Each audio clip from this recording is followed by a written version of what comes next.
Hi everyone, let's talk about the fundamental theorem of arithmetic. The FTA essentially has to do with prime factorizations, their existence and uniqueness. So let's say n is an integer that's greater than or equal to 2. So n is in the integers. And what this theorem asserts is that there exists a unique integer k.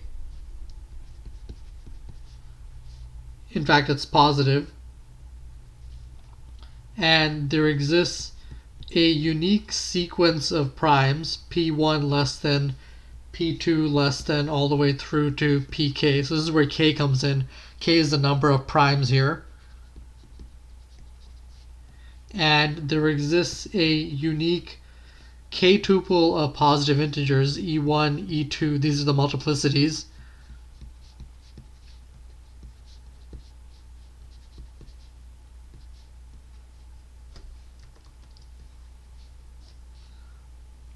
Such that the following factorization holds. So we get that n is equal to p1 e1, p2 to the power of e2, all the way through to pk to the power of ek. So this is the prime factorization, and you can rearrange the terms, but over here we said that the p's are strictly increasing, so in a sense there's only one way of writing this in terms of our representation. So we're going to prove existence of the prime factorization, and then we're going to prove uniqueness. Now, most people use the fundamental theorem of arithmetic and the existence and uniqueness of prime factorizations. They just use it. But today we're going to be proving that it holds, and we can do it without too much machinery. So let's prove existence first. And we're going to do it by strong induction on n greater than or equal to 2. So in the base case, we have n is equal to 2. And we know that 2 is a prime. We can prove that separately. So 2 to the power of 1 is a prime factorization. So that proves existence in the base case. Now, the induction hypothesis is that prime factorization exists for 2, 3, all the way through to some n. And the inductive step, we want that prime factorization exists for n plus 1. So we're going to break it up into two cases. Case 1 is where n plus 1 is prime. In that case, n plus 1 to the power of 1 is the prime factorization that we're seeking. Case 2, however, is that n plus 1 is composite. And in this case, what we know is that there exist integers a and b, such that two things are true. One is that they're both greater than or equal to 2, and we can rank a less than or equal to b. And we know that they're both less than or equal to n because it's 1 less than n plus 1. And we know that ab equals to n plus 1. So what we just do is that we just take the induction hypothesis and we apply it to a and to b. So because a and b both have prime factorizations, and because a times b is equal to n plus 1, you can just multiply together the prime factorizations and you get a prime factorization for n plus 1. So that proves the existence part of the theorem. This is existence. Let's prove uniqueness now. Because it's not enough that a prime factorization exists. We want to show that no matter how we factor it, it reduces to the same collection of primes to the power of the same multiplicities. So, suppose there exists numbers greater than or equal to 2 with multiple distinct prime factorizations.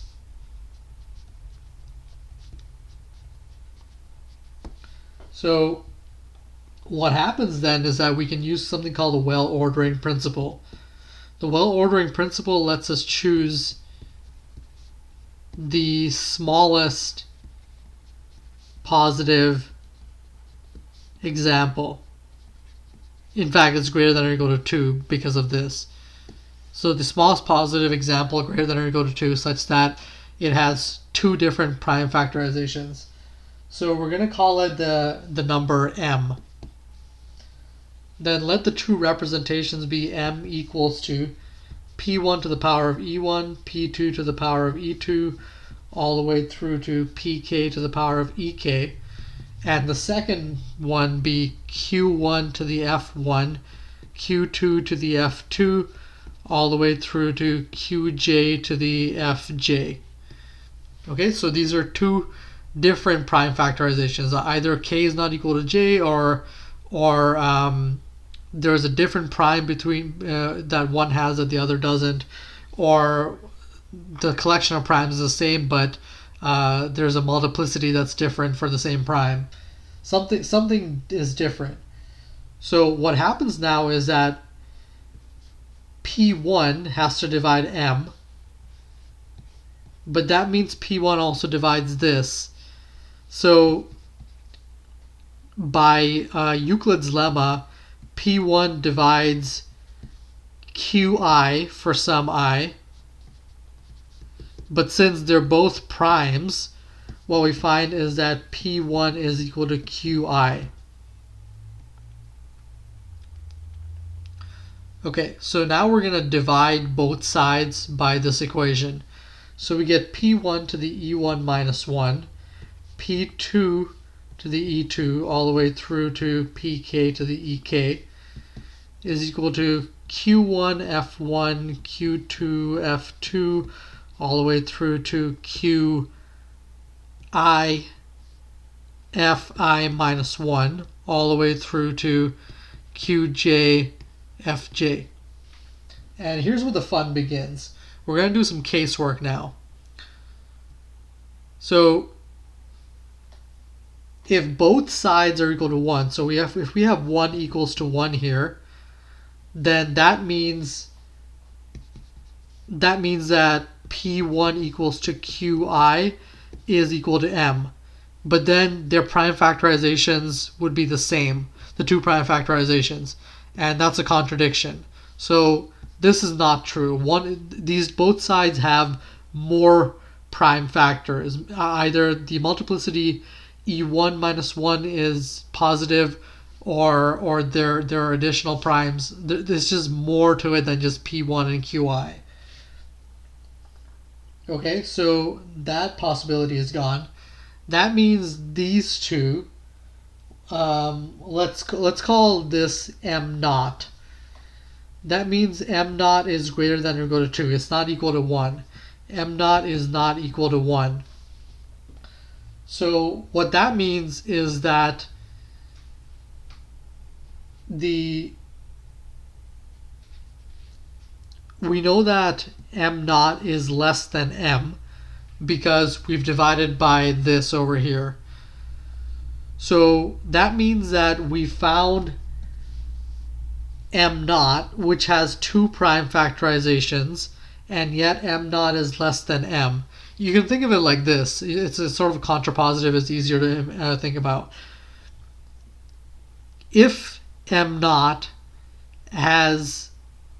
since m naught is less than m, that means that these two pink underline prime factorizations are the same.